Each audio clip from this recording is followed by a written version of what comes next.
Hello, boys and girls. My name is Tiffany Semore, and today I'm going to read Chapter 14 to you of Frindle, written by Andrew Clements. Chapter 14, Inside Nick. On the outside, Nick was still Nick, but inside, it was different. Oh, sure, he still had a lot of great ideas, but now they scared him a little. For instance, Nick learned in social studies class that people who buy stuff are called consumers. If consumers stop buying, stores and shops and restaurants go out of business. Then, boom, a new idea hit him. All the kids loved lunchtime, but the awful part about lunch was the eating part, school food. And the food was never a surprise. You had to smell it all morning and then go eat it. The food was always bad. Well, thought Nick, the school cafeteria is sort of a restaurant, isn't it? And then the students are the consumers, right? And we don't really have to buy our lunches there, do we? Nick could see it all. He would get all the kids to bring their lunches from home every day until the ladies who made the lunches cooked better food. He was sure those women didn't cook food like that for their own families. The kids were the consumers with $1.35 in their pockets, and until the food was better, that's where their money would stay. Great idea! Nick was sure it would work, and he got all excited about it. But then Nick remembered what happened with Frindle. It stopped him cold. He was sure that if all the kids stopped buying lunch, sooner or later someone would figure out it was all Nick Allen's idea. He would get in trouble. People would write about it in the newspaper. The principal would call his parents. Anything could happen. So for the first time in his life, Nick kept a good idea to himself. He never even told John or Chris. And that changed Nick. His mom was the first to notice. "Are things okay at school, honey?" she asked one day in early March. He had seemed kind of down, a little sad. It worried her. "Sure," said Nick. "Everything's fine." "Everything's okay with your friends?" "They haven't been hanging around here very much." "Mom, honest, everything's fine. It's winter. Everyone's really busy with hockey and basketball. That's all." And Nick went to his room and shut the door. Mrs. Granger noticed the change too. The clever little rascal who had looked her in the eye and said, "But I really didn't have a Frindle with me." That boy wasn't in her class anymore.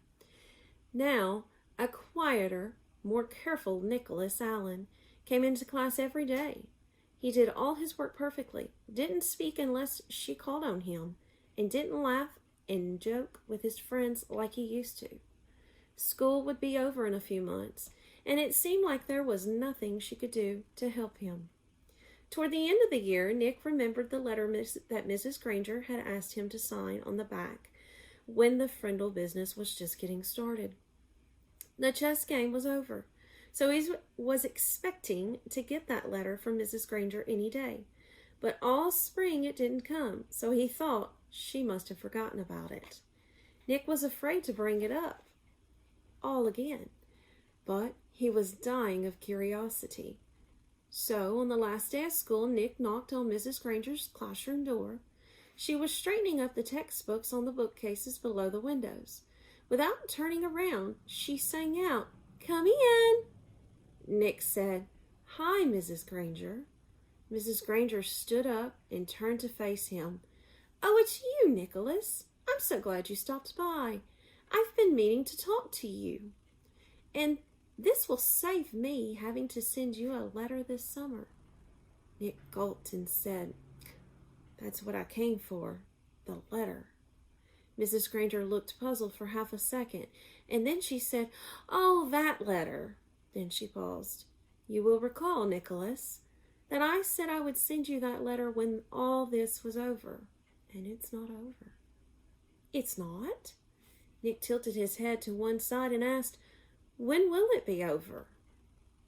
Mrs. Granger smiled and said, "Oh, believe me, Nicholas, you'll know when it's over. I wanted to talk to you about something else." She walked across the room and stood about 2 feet from him. Nick had grown during the year, and their eyes were almost on the same level. Nick noticed that the eyes were softer but just as powerful. I've noticed that you've been very quiet for the past few months. You know, Nicholas, you didn't do anything wrong this year. I know a lot of things happened, and a lot of things were said, and you must have had some difficult days here and there, but your idea was a good idea, and I have been very proud of the way you behaved. Most of the time. Nick was embarrassed, but Mrs. Granger kept on talking. And Nicholas, you have great things to do in this life. I'm absolutely sure you do. And you mustn't let a few hard days trick you into climbing up. Then Mrs. Granger reached out and shook Nick's hand and looked him in the face. Her eyes were turned up brighter than Nick had ever seen them before. She said, Nicholas Allen, I have enjoyed having you as a student. Now, you go out there and have a wonderful summer, and I expect to hear remarkable things about you, young man. Mrs. Granger watched Nick start to leave, but before he got to the door, he turned and said, Thanks, Mrs. Granger. You have a great summer, too. Then he grinned and said, And don't forget, buy some new Frindles for next year. Thanks to his little talk with Mrs. Granger, along with a healthy dose of summer vacation, Nick made a full recovery. He was proud that he had made up a new word, and he enjoyed thinking about all the commotion it had stirred up. That one little word had made 5th grade a year to remember. Before he started 6th grade, Nick was Nick again, and all through junior high and high school and college, he proved it. For example, 2 years later, all the school cafeterias in town were serving delicious food at least 4 days a week, all because of Nick the consumer. And the state superintendent of schools had made a special trip to Westfield to learn why this little town had the most successful school lunch program in the state.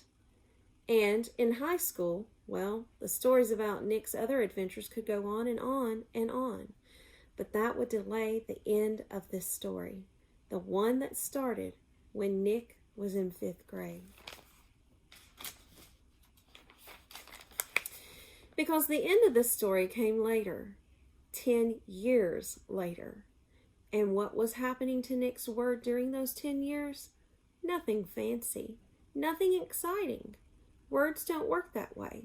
Words either get used or they don't. And Frindle was being used more and more. It was becoming a real word. That's the end of chapter 14. I hope you will come back tomorrow for the next reading of chapter 15. We miss you all. Stay safe and have a great summer.